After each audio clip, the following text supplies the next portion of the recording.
आदिवासी समाजाचे प्रश्न वर्षानुवर्ष प्रलंबित असताना सरकारकडून केवळ आश्वासनापलीकडे काही न मिळवण्याची नाराजगी व्यक्त केली जात आहे. यातच गृह खात्याकडून पोलिसांना दडपणात टाकून आंदोलन उद्ध्वस्त करण्यात आले. विधानसभा अधिवेशन संपताच महादेव कोळी आणि मल्हार कोळी जमातीच्या आंदोलनावर पुन्हा एकदा पोलिसांनी कारवाई केली आहे. नागपुरातील हिवाळी अधिवेशन यशवंत स्टेडियम येथे सुरू असताना या आंदोलनात आज सर्व आंदोलकांना अटक करण्यात आली.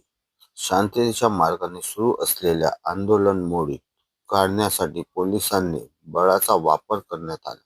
अनेक आंदोलकांना फरफडत काढण्यात व नेण्यात आले, तर काही तर जबरदस्तीने गुन्हे दाखल करण्यात आले. आपल्या हक्कासाठी आवाज उठवणाऱ्या आदिवासी समाजावर अशी वागणूक का, असा सवाल आता उपस्थित केला जात आहे. पोलिसांनी ही कारवाई म्हणजे लोकशाही मूल्यांवर घाला असल्याचा आरोप आंदोलकांनी केला आहे. पोलिसांच्या आणि गृह खाते यांच्या या दडपणशाही वृत्तीचा जाहीर निषेध व्यक्त करण्यात येत आहे. विधानसभा संपल्यानंतर प्रश्न सुटेपर्यंत नाही उठणार, असा आंदोलकांचा इशारा. दडपणाचा प्रयत्न सुरू असल्याचा आरोपही होत आहे. आदिवासी समाजाचा लढा शांततेच्या मार्गावर असताना तरीही सरकार दडपणशाही मार्ग अवलंबला असल्याचा गंभीर आरोप आंदोलकांनी केलेला आहे.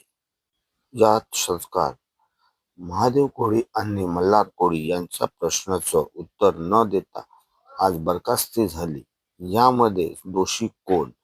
स्वतः सरकार म्हणतात की आम्ही सर्वांचे प्रश्न सोडवू आणि एकीकडे आंदोलकांना पोलिसांमार्फत उठवण्यात येते. अशात दडपणशाही कोणाची, सरकारची की पोलिसांची? आता हा प्रश्नचिन्ह सरकारवरती उद्भवलेला आहे की पोलिसांमार्फत का उठवण्यात आलेला आहे आंदोलकांना? अशातच पाहण्यासाठी आपण पाहता उद्गार न्यूज.